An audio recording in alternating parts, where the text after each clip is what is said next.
Wait, hold up, just moving furniture during a big year-end cleaning can change a cat's brain this much. And hey, there's a secret danger almost nobody knows about coming up next. At the end of the year, we all feel like rearranging the whole room, right?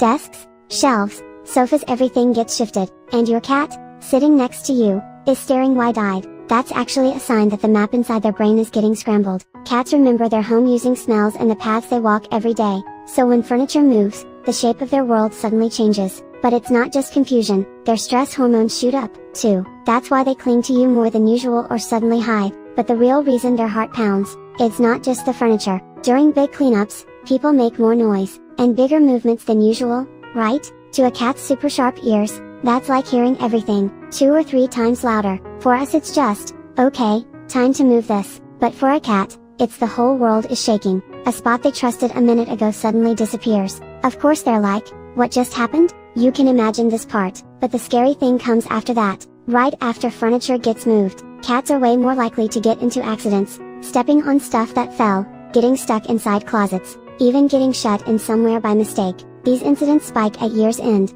so the smartest move during big cleaning days is to set up a safe zone for your cat first. Their favorite blanket, a box, something with your smell. Just that little setup cuts their stress by more than half. Cats aren't great with change, but they pay close attention to everything in the house. So at the end of the year, give them a little extra kindness. Today we talked about the secret of cats' brains during big cleanups. How does your cat react? Tell me in the comments if you want, and don't forget to hit like and subscribe. Let's make the year-end gentle for our cats.